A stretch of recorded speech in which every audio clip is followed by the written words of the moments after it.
So I want you to imagine you are just staring at your computer's hard drive. Right.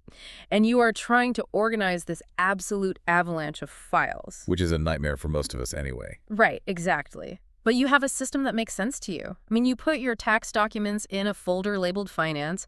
You put your workout routines in a folder labeled health. Yeah, it's neat, distinct, totally logical. Totally logical. But then what happens when you suddenly get this massive, unprecedented data dump of completely foreign concepts? Like, where do you put a file that fundamentally challenges how you view reality itself? That is the ultimate filing problem. It really is. And if you are anything like this guy Bamaniar, who is this intellectual operating in the Islamic world during the 10th century, your solution might seem, well, kind of entirely unhinged to a modern observer. Oh, absolutely unhinged. Right, because he's faced with this tidal wave of Greek philosophy.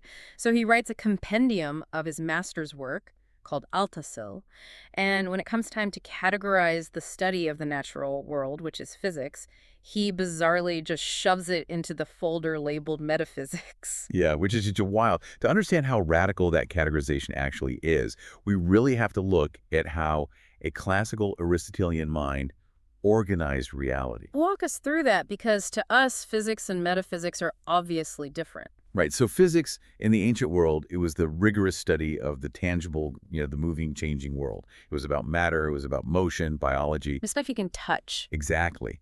But metaphysics, literally by definition, was the study of the things that exist beyond the physical realm. So we're talking about the nature of being itself, the prime mover, the divine. Okay, so combining them is basically a categorical collapse. It totally is. It would be like modernizing your digital folders by, I don't know, putting your grocery list inside a folder labeled existential dread. Which, honestly, might be accurate depending on the price of groceries right now. Fair point. Very fair point. But seriously, it points to a much deeper crisis than just, poor organizational skills. I mean, it reveals a society that is actively drowning in new information, and they are just scrambling to synthesize entirely different worldviews. Which is incredibly relatable today. Exactly. And that is the exact landscape we are navigating in this deep dive today. We are taking our source material, an excerpt from Majid Fakhry's A History of Islamic Philosophy, and we are just diving straight into this 10th century explosion of philosophical culture. It is such a rich era. It is. We are looking at how an entire civilization managed information overload. Like how they fought over whether logic is this universal truth or just a byproduct of language, and how they tried to build an ethical life in a world that was getting increasingly complicated. Yeah, and the 10th century, it's often so flattened in historical summaries. What do you mean by flattened? Well, people tend to think of Islamic philosophy as this quiet, unbroken chain of brilliant men just sitting in isolated towers, like towering figures like al-Farabi and Ibn Sina. Right, the household names. Exactly. They cast such massive shadows that they totally obscure the vibrant, chaotic ecosystem that actually supported them.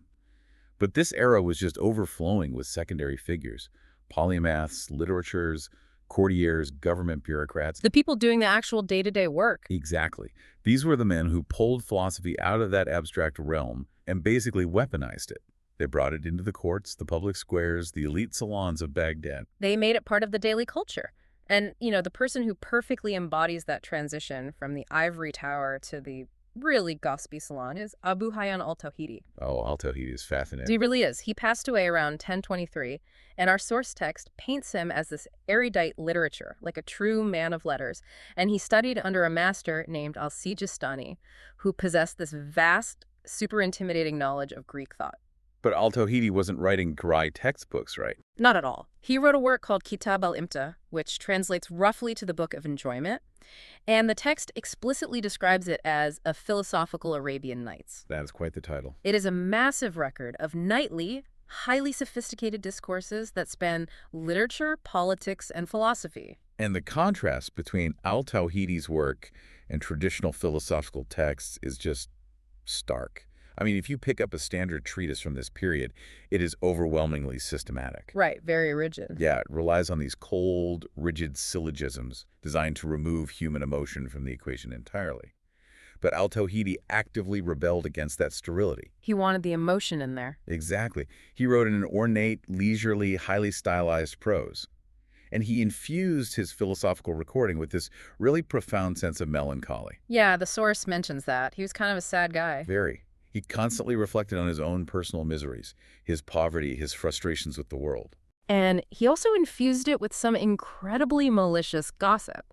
I mean, he didn't just record the arguments of his peers, he aired all their intellectual dirty laundry. Oh, he definitely did. For instance, he writes about his associate, this philosopher named Miskaway, who we are definitely going to analyze extensively later on, and he completely dismisses him. He calls Miskaway mercenary and hedonistic. Ouch. Right. He even accuses him of chasing vain alchemical pursuits just to get rich. Like, oh, you're just doing alchemy for the money? Which, serves as a crucial reminder of the socioeconomic realities of being an intellectual in the 10th century. How so? Well, these men were not independently wealthy aristocrats who were just philosophizing for fun. They were highly dependent on patronage. Ah, they needed sponsors. Exactly.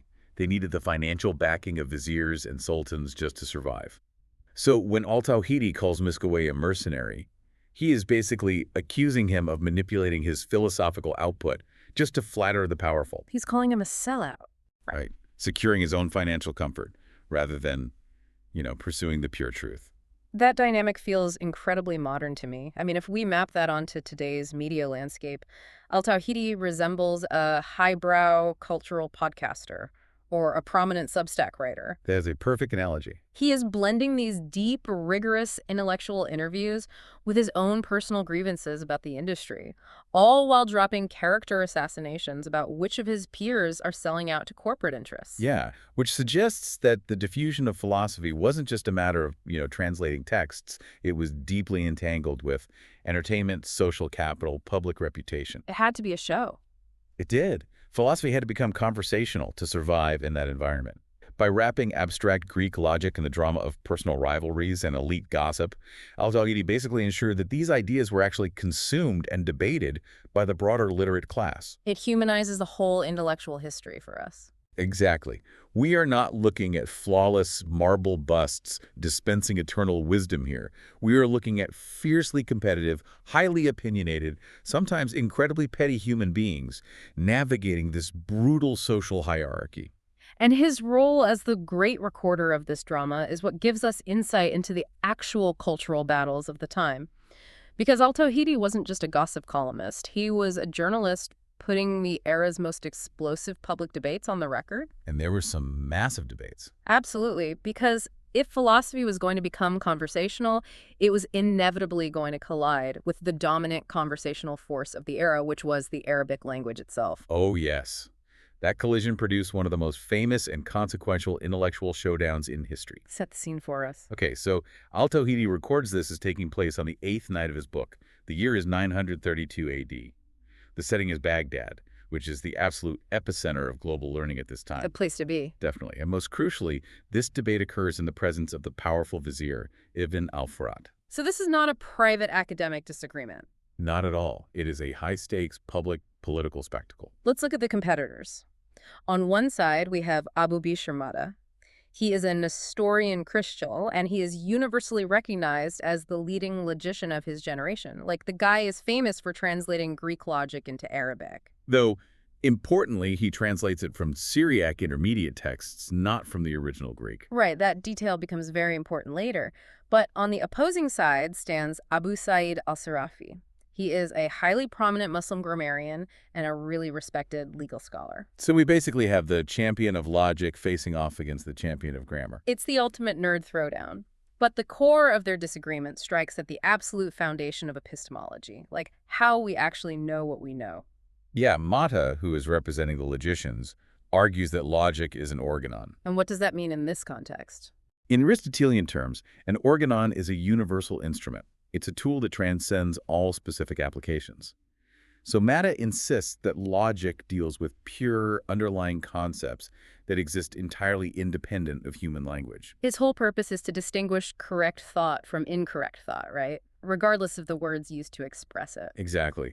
And Mata illustrates this with a seemingly bulletproof mathematical analogy. Yeah, he argues that the concept of 2 + 2 = 4 is just true everywhere. It is a universal constant, whether the person calculating it is an Arab, an Indian, or a Turk. Right, the vocabulary changes, but the underlying logical structure remains absolute. Logic, to Mata, is basically the mathematical guardrail protecting the human mind from error. It's universal. But al-Farabi attacks the very premise of that universalism.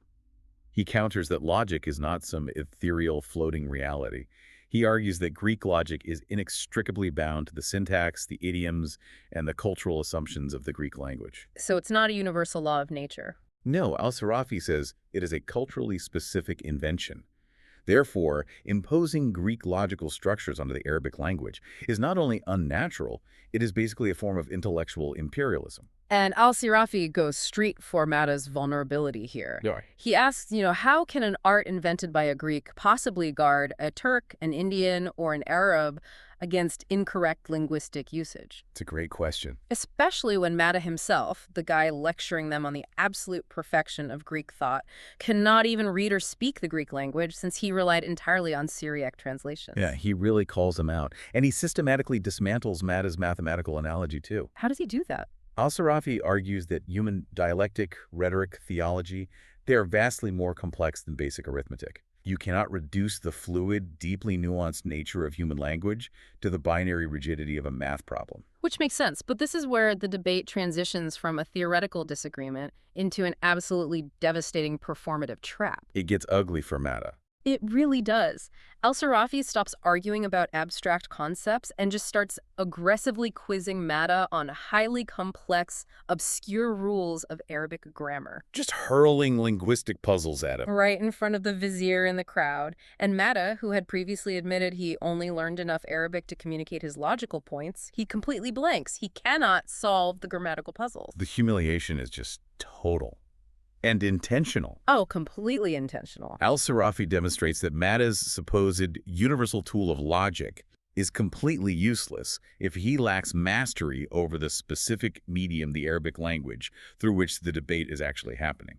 Mata attempts to recover, though. He points out the asymmetry of the attack. He tells al-Farabi, hey, if the tables return and I quizzed you on the intricate formal rules of logic, you would fail just as miserably. Which is probably true. It is true. But the rhetorical damage is already done. The vizier and the audience turned entirely against Mata. Yeah, al-Farabi delivers this final, sweeping condemnation. He claims that logicians have simply mutilated the elegant Arabic language by forcing alien Greek terminology into it. And that they haven't even solved anything. Okay.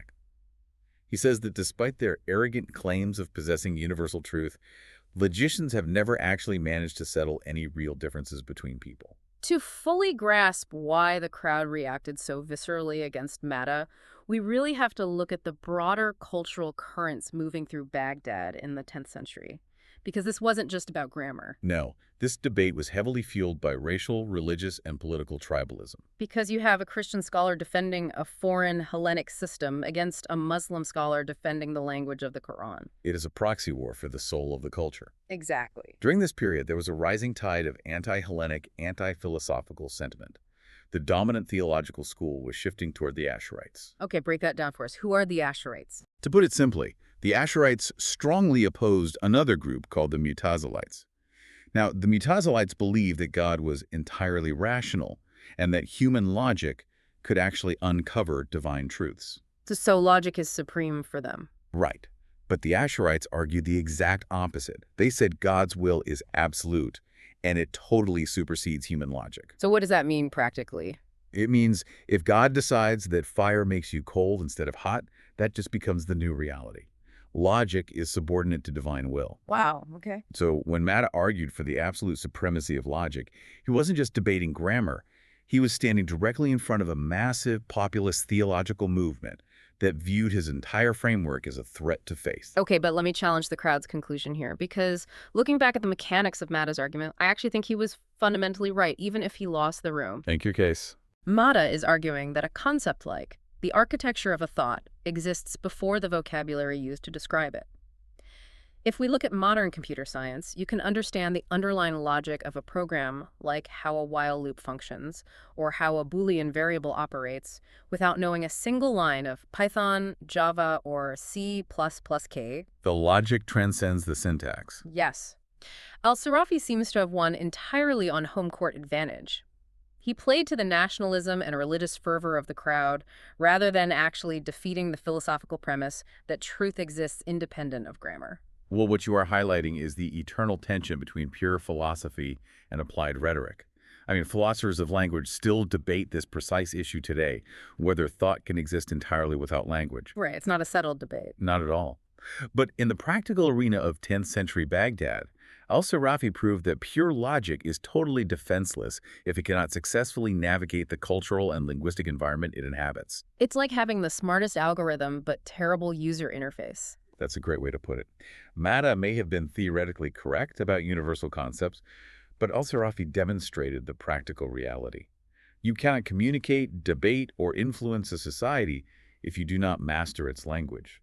Populism, wrapped in the emotional resonance of the Arabic language, proved to be a far more effective tool than abstract syllogisms. Exactly. But if pure logic was being rejected as a tool to govern something as fundamental as language, it raises a massive question about its utility in higher domains. I mean, if philosophy can't even win a debate about grammar in the public square, what happens when it tries to intervene in something truly sacred? Like theology. Exactly. What happens when philosophy tries to govern religion? And that very question brings us to another one of al-Tawhidi's recorded sessions, specifically the 17th night, where the compatibility of philosophy and religion is basically put on trial. During this session, al-Tawhidi is narrating the perspective of his master al-Sijistani. And the catalyst for their discussion is this recent publication of a series of treatises by a secretive group known as the Brethren of Purity. They're a very interesting group. They undertook this massive, highly ambitious project. They wrote these epistles, attempting to create a perfect, seamless harmony between ancient Greek philosophy and Islamic religious dogma.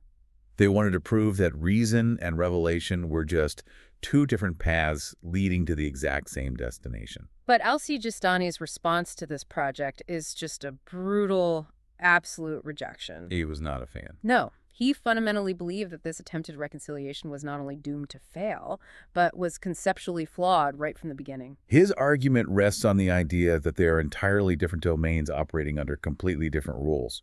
He points out that religion is predicated on divine revelation. Right. And revelation, by its very nature, is designed to guide human behavior and ensure salvation without requiring any prerequisite skill in formal logic, philosophical deduction, or astrology. And al-Sijistani takes a very pragmatic, kind of observational approach to this. He points out that Scripture never commands the faithful to become logicians in order to understand God. In fact, religious texts often actively warn against getting lost in obscure, esoteric intellectual pursuits. Yeah, and furthermore, he looks at how the world actually operates. Like when different Islamic juridical schools debate the law, they never deploy Greek syllogisms to settle their disputes. No, they use scripture and tradition. Exactly. He even notes that other religious communities, like the Christians and the Zoroastrians, they do not use philosophy to settle their internal theological disagreements. Religion just functions perfectly well without philosophical interference. But you know, the most powerful part of al-Sijistani's argument isn't just about utility. It is about the inherent elitism of philosophy versus the egalitarian nature of revelation. This is my favorite part of his argument. He makes a profound observation about the distribution of human intellect. He argues that reason, like the raw analytical processing power required to understand complex philosophy, is not distributed equally among mankind. Which is the crux of his rejection. Because if the ultimate truth of the universe, the path to salvation, could only be unlocked through rigorous philosophical reasoning, then that truth would be permanently inaccessible to the vast majority of humanity. Right. It would mean that God locked salvation behind a cognitive barrier. Creating a spiritual aristocracy where only the smartest people could be saved, which would make God fundamentally unfair. Exactly. Al-Sijistani argues that revelation is absolutely necessary precisely because it is God's method of addressing the entirety of mankind evenly. A prophet speaks to the uneducated farmer, the merchant, and the scholar with equal clarity. The prophet must always supersede the philosopher. Because the philosopher's audience is restricted by intellectual capacity, while the prophet's audience is universal. It is a striking defense of the accessibility of truth. It directly challenges the inherent arrogance of the philosophical tradition, which often assumed that intellectual capability equated to moral and spiritual superiority. Al-Sijistani separates the two entirely. And think about how radical that empathy is, especially when mapped onto our modern world. What do you mean? Well, In highly technical or academic sectors today, there is a pervasive tendency to idolize hyper-rationality. We often discount the perspectives of people who cannot articulate their views through complex data models or academic Like, frameworks. definitely, if you don't have the jargon, you're ignored. Exactly. But El-Sijistani is reminding us that if a truth is actually universal and vital to the human experience, it cannot be the exclusive property of those with a degree in formal logic. However, this leaves the 10th century philosophers in a very precarious position. How so? Well, think about it. If philosophy cannot govern language, as al-Farabi proved, Right. and it cannot replace or even merge with religion, as al-Sistani argued, then it faces a severe crisis of relevance. It had to find a practical application to survive this cultural shift. It had to turn inward. If it couldn't solve the mysteries of heaven, it basically had to figure out how to navigate the messy, painful reality of living on Earth. Which is where we get to ethics. Yes. This survival instinct drove the philosophical movement deeply into the realm of ethics. And to explore this, we return to the man al-Tawhidi, so bitterly criticized earlier, his frenemy, Miskawayh. Miskawayh is a fascinating figure precisely because he lived entirely in the practical world. He wasn't isolated. He was the treasurer for the powerful Buwayhid Sultan. So he's dealing with real money and real power. Exactly. He managed the finances of an empire, dealing daily with wealth, power, and human greed. Yet he is the author of one of the era's most systematic and influential ethical treatises in Arabic, titled Ta'dib al-Akhlaq, or The Cultivation of Morals. He basically attempts to build a comprehensive blueprint for achieving the good life. And his method for doing this involves a highly complex synthesis of Platonism and Aristotelianism. He's pulling from the heavy hitters. Yeah. He begins with a Platonic foundation, dividing the human soul into 3 distinct faculties, and he goes so far as to physically lodge these faculties within specific organs of the human body. This physiological mapping of the soul was actually quite common in ancient medical philosophy. So how does he map it? Well, the first faculty is the rational or angelic soul. Miskawayh locates this in the brain. Okay, makes sense. The second is the appetitive or bestial soul, which governs our base desires for food, sex, and physical pleasure. He locates this in the liver. The liver. Yeah, ancient anatomists often viewed the liver as the heavy, blood-rich center of base passions. Interesting. And the third? The third faculty is the passionate or leonine, soul leonine, meaning lion-like. This governs anger, pride, ambition, and the drive for dominance. He locates this in the heart. We can visualize this almost like a corporate structure trying to run a company. The brain is the CEO, supposed to be looking at the long-term strategic vision. The liver is the procurement department, constantly demanding immediate resources and physical comfort. Right, like snacks and naps. Exactly. And the heart is the aggressive security team, highly reactive, proud, and quick to anger. So Miskawayh's entire ethical framework depends on how these 3 departments interact. And virtue, in his system, is solely achieved through hierarchical dominance. Meaning the CEO has to be in charge. The rational soul must absolutely rule over the other 2.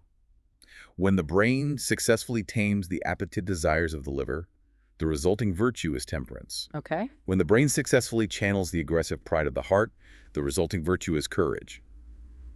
When the brain pursues its own natural function, which is the acquisition of divine knowledge, the virtue is wisdom. So temperance, courage, wisdom. And when you harmonize all 3, they synthesize into the supreme overarching virtue of justice. But to explain exactly how the brain achieves this control, Miskawayh pivots from Plato to Aristotle, utilizing the famous doctrine of the mean. Aristotle's doctrine of the mean posits that virtue is never an extreme state. It's always the precise midpoint between 2 opposing vices, one of excess and one of deficiency. Can you give us an example? Sure. Courage is the virtuous mean between the deficiency of cowardice and the excess of recklessness. Temperance is the mean between absolute insensibility and gluttony. But Miskawayh emphasizes a really critical nuance here, which is that this midpoint is relative to us. It is not a fixed mathematical point on a graph.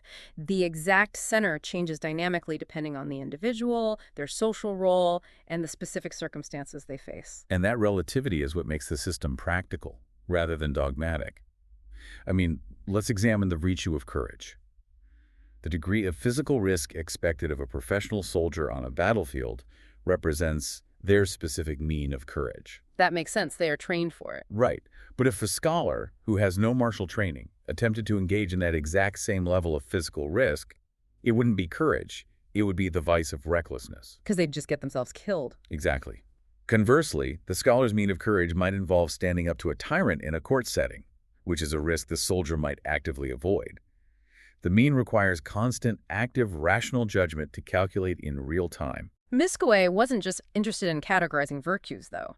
His ultimate goal was therapeutic. He wanted to use the system to cure the two psychological afflictions he believed caused the most human misery. Fear and sorrow. Yes, specifically the fear of death and sorrow, which honestly remain the two most profound existential anxieties of the human condition, even today. Absolutely. And his prescribed cure for the fear of death relies entirely on understanding his metaphysical framework. He argues that fear is simply a byproduct of ignorance.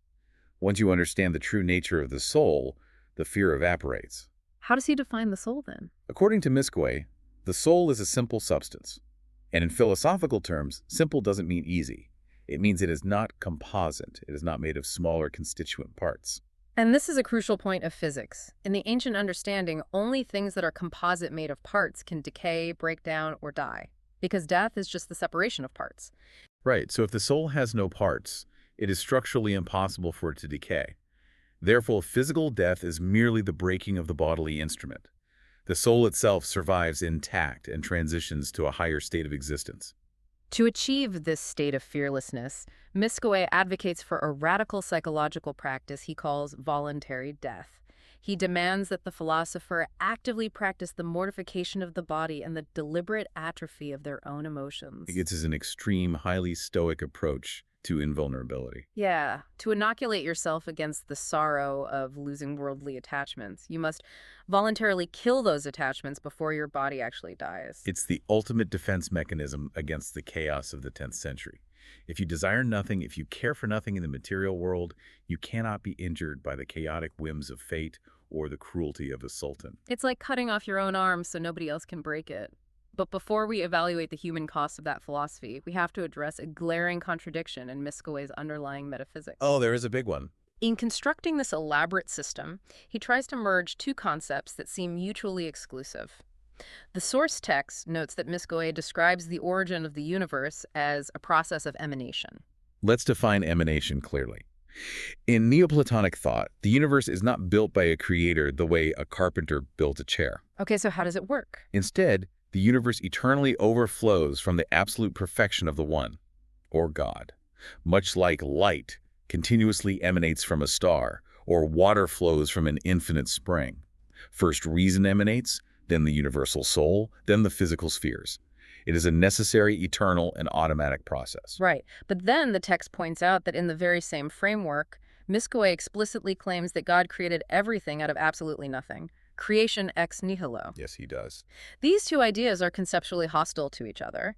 Emanation implies an eternal, automatic overflowing that is compelled by God's nature. Creation out of nothing implies a specific point in time where God made a conscious, deliberate choice to build something that did not previously exist. They don't fit together at all. So, was Miskaway just blindly copying and pasting Greek philosophy next to Islamic theology without realizing they contradicted each other? Well, it is less about blind copying and more about the immense, almost impossible pressure of cultural synthesis. Thinkers in this era were trying to straddle two entirely different paradigms. Like having 1 foot on a dock and 1 foot on a boat that's drifting away. That's a good way to put it. The Aristotelian and Neoplatonic framework of emanation offered a logically elegant, mathematically beautiful explanation of the cosmos that deeply appealed to his rational mind. But, simultaneously, he was a practicing Muslim operating in a society that demanded strict adherence to the orthodox belief in an omnipotent creator who formed the universe by sheer will. So he just wedged them together, despite the friction. Precisely. It reveals the cognitive dissonance required to be a philosopher in an orthodox society. He likely believed that a synthesis existed, even if his articulation of it contained logical fractures. That structural friction makes him all the more fascinating. But Miskaway's ethical system was not entirely original.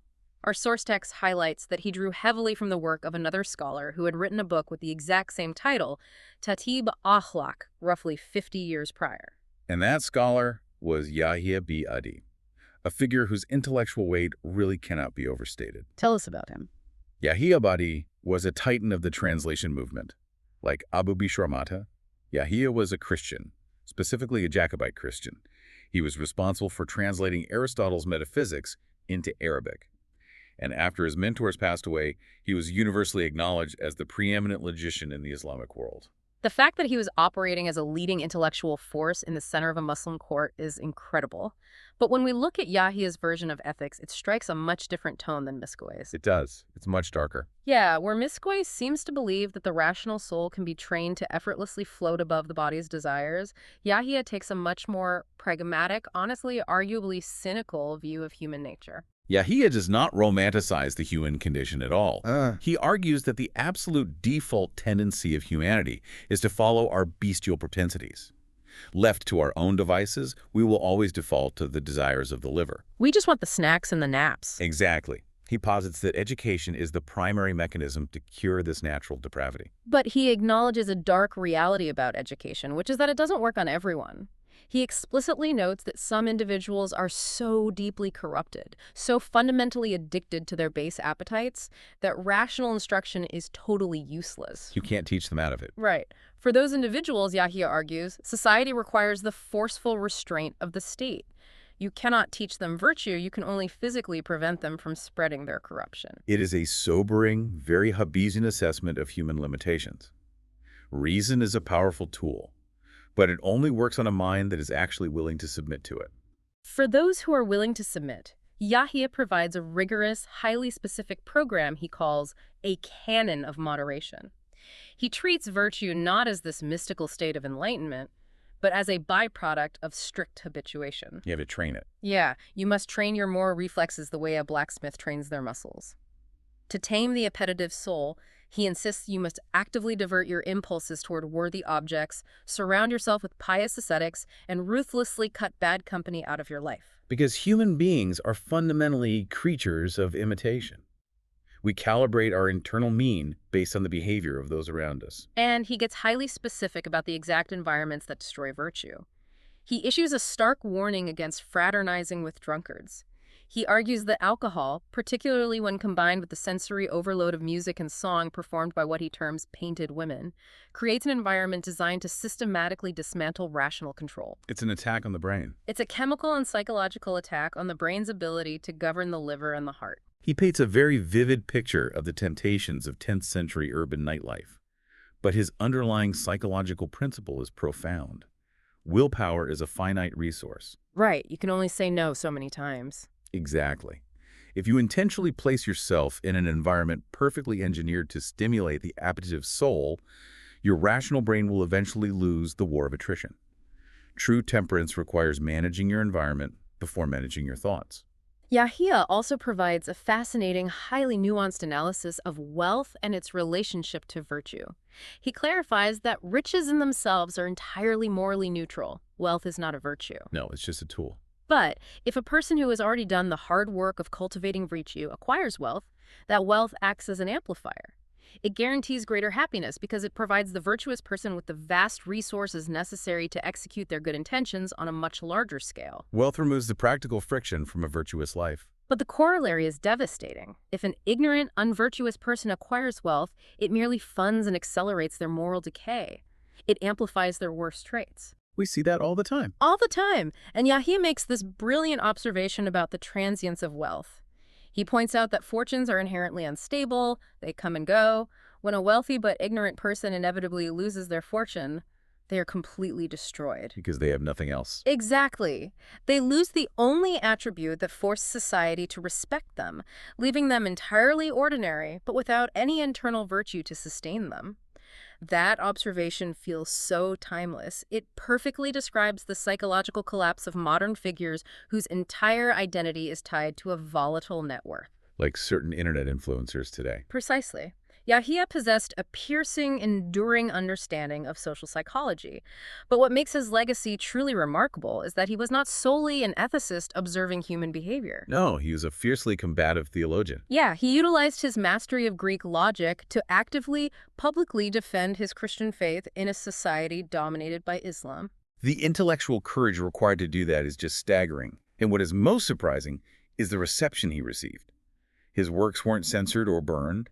They were studied, respected, and heavily quoted by Islamic and Jewish scholars. The great Jewish philosopher Maimonides even credited Yahya with introducing the rigorous methods of scholastic theology to the broader Islamic world. To understand how he earned that respect, we really have to examine how he applied logic to the most contentious theological debate of his life, which is the defense of the Christian Trinity. Let's get into it. The source text details his response to a very famous critique written by the 9th century Muslim philosopher al-Kindi.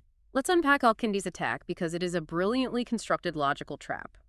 Al-Kindi deploys the heavy machinery of Greek philosophy, specifically Porphyry's Isago, which is the ultimate classical manual for categorization, and Aristotle's Topica, the definitive guide on constructing arguments. Al-Kindi's syllogism against the Trinity is devastatingly straightforward. The Christians claim that God is one single substance, but exists in three persons: Father, Son, and Holy Spirit. Al-Kindi argues that if God consists of three distinct persons, then God has parts. And if God has parts, God is a composite entity. Exactly. And in classical metaphysics, if something is composite, it must have been put together by a force greater than itself. Right. If God is composite, he is caused. And if he is caused, he cannot be eternal, because the cause must always precede the effect in time. Therefore, Al-Kindi concludes, the very concept of the Trinity destroys the eternal, uncaused nature of the Supreme Being. It is an incredibly tight snare. So how does Yahya dismantle it? Yahya realizes he cannot attack the mechanics of the syllogism, so he attacks the premise. He argues that al-Kindi fundamentally misunderstands the nature of the distinction between the three persons. Okay, so what is the right way to understand it, according to him? Yahya asserts that the distinction is purely conceptual, not real or physical. What is the practical difference between a conceptual distinction and a real distinction in this context? A real distinction means you can physically separate the parts. A conceptual distinction means the mind understands different attributes of a single, indivisible thing. Give me an example of that. Yahya argues that the Father, Son, and Holy Spirit represent distinct conceptual properties of a single divine substance. He maps them as goodness, which is the Father, wisdom, the Son, and power, the Holy Ghost. It is a single unified mind operating through three distinct modes of expression. But how does he address al-Kindi's argument about causation? The idea that a cause must come before an effect, which would make the Son younger than the Father, thereby destroying eternity. To solve the chronological trap, Yahya borrows a concept from emanation theory. He uses the analogy of the sun and the light it produces. Oh, that is brilliant. He points out that the sun is undeniably the cause of the daylight. However, there has never been a singular moment in the history of the universe where the sun existed, but its light did not exist simultaneously. The cause and the effect are entirely contemporaneous. Exactly. In the same logical manner, the Father causes the Son, but they exist concurrently in eternity. There is no chronological before or after nullifying al-Kindi's argument against their eternal nature. It is a masterful use of observable natural phenomena to explain just impenetrable metaphysics. But the text also delves into Yahya's views on the incarnation, the doctrine of God becoming human in Jesus. And this is where his logic forces him to modify his own theology. Yes, Yahya was a Jacobite, which aligns with monophysite theology. Remind us what monophysite means. It means he believed that the divine and human natures in Christ were united into one single, inseparable nature. He explained this using the analogy of fire spreading its heat without losing its essence.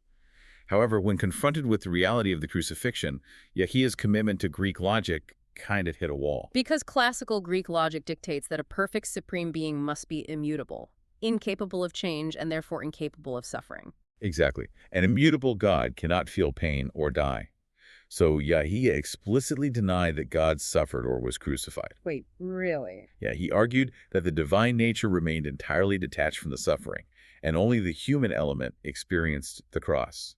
He boldly claimed that attributing suffering to the Supreme Being was a false accusation that no educated Christian actually believed. Which is a profound distortion of mainstream Nicene Christianity, where the suffering of God is the central, vital mechanism of salvation.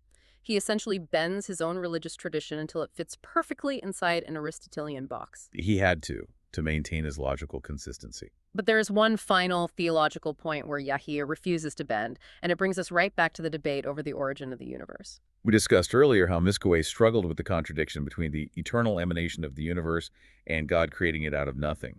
Yahya suffers no such contradiction. No, he picks a lane. He really does.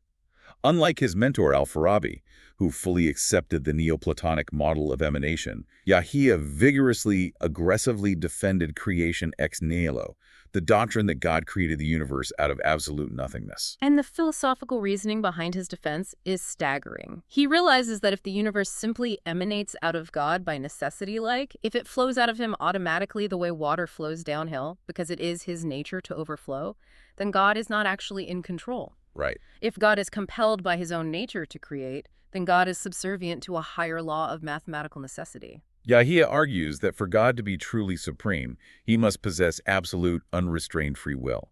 He must have made a conscious, deliberate choice to create the universe, meaning he was equally free to choose not to create it. This might seem like an abstract debate about physics and the Big Bang, but it has monumental implications for how we experience reality on a daily basis. I mean, think about what this means for your own life. Yahya argued that precisely because God made a conscious, specific choice to create the universe, God must have intimate, comprehensive knowledge of every single specific detail within it. Which was huge.